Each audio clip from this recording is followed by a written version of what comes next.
الله الرحمن الرحيم.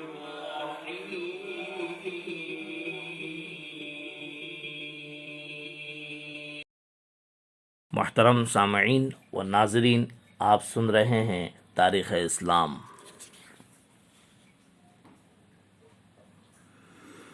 ماقبل میں مدینہ کی طرف ہجرت کرنے کا عام اعلان جب ہوا تو صحابہ کرام کس طرح مظالم برداشت کرتے ہوئے مدینے کی طرف روانہ ہوئے اس کو ذکر کیے ہیں.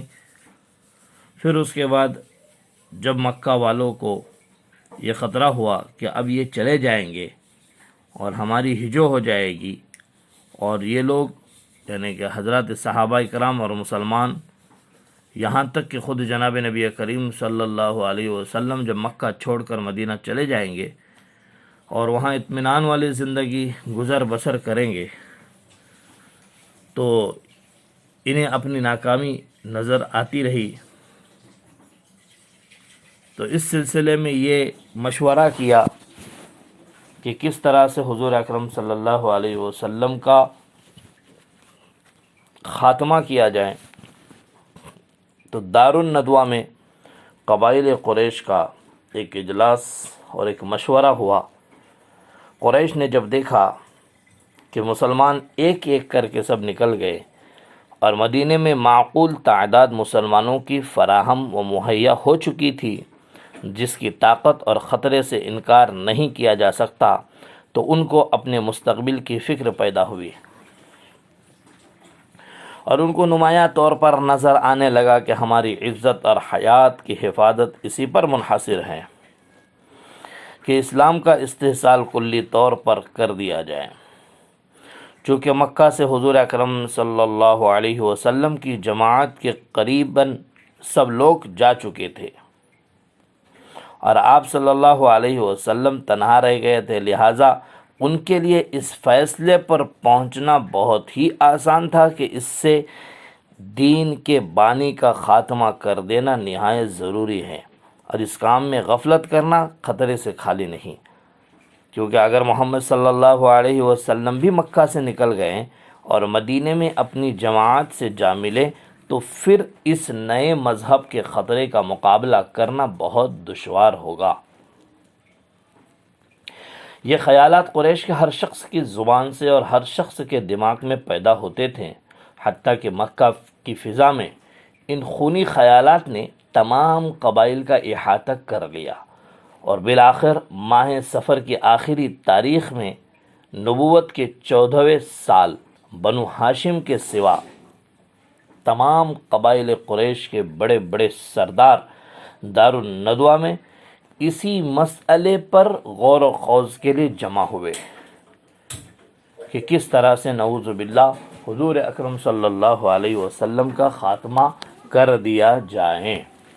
اس اجلاس میں قریش کے مشہور سردار موجود تھے: ابو جہل بن ہشام، امیہ بن خلف، ابن ہشام، زمع ابن اسود، حکیم بن حزام، نضر بن حارث، عقبہ، شیبہ، ابو سفیان بن حرب، طیمہ بن عدی، جبیر بن مطعم، حارث بن عامر وغیرہ ایسے سردار موجود تھے.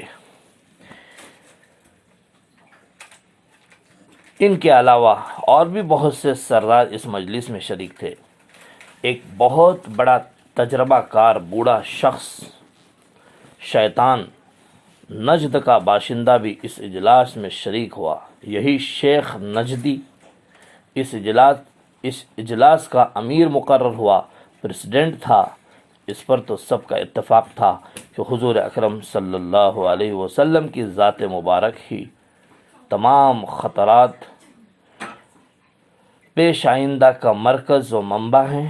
لہذا زیر بحث مسئلہ یہ تھا کہ آپ صلی اللہ علیہ وسلم کے ساتھ کیا برتاؤ کیا جائے. ایک شخص نے کہا کہ محمد صلی اللہ علیہ وسلم کو پکڑ کر زنجیروں سے جکڑ دو اور ایک کوٹری میں بند کر دو کہ وہیں جسمانی اذیت اور بھوک پیاس کی تکلیف سے ہلاک ہو جائیں۔ شیخ نجدی نے کہا یہ اچھی رائے نہیں ہے، کیونکہ ان کے رشتہ دار ان کو چھڑانے کی کوشش کریں گے اور فساد بڑھ جائے گا۔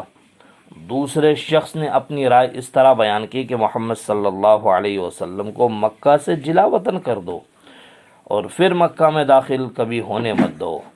اس رائے کو بھی شیخ نجدی نے بدلائل رد کر دیا کہ اب تو وہ ہجرت کرنے ہی والے ہیں تو ہم جلا وطن کر کے کیا کریں وغیرہ وغیرہ۔ غرض اسی طرح اس اجلاس میں تھوڑی دیر تک بحث ہوتی رہی اور شیخ نجدی ہر ایک رائے کا غلط اور نامناسب ہونا ثابت کرتا رہا۔ آخر کار ابو جہل بول اٹھا، میری رائے یہ ہے کہ ہر ایک قبیلے سے ایک ایک شمشیر زن منتخب کیا جائیں۔ یہ تمام لوگ بیک وقت چاروں طرف سے محمد عربی صلی اللہ علیہ وسلم کو گھیر کر ایک ساتھ وار کریں گے۔ اس طرح قتل کا فعل انجام پذیر ہوگا تو محمد صلی اللہ علیہ وسلم کا خون تمام قبائل پر تقسیم ہو جائے گا۔ بنو ہاشم تمام قبائل قریش کا مقابلہ نہیں کر سکتے، لہٰذا وہ بجائے قصاص دیت قبول کریں گے۔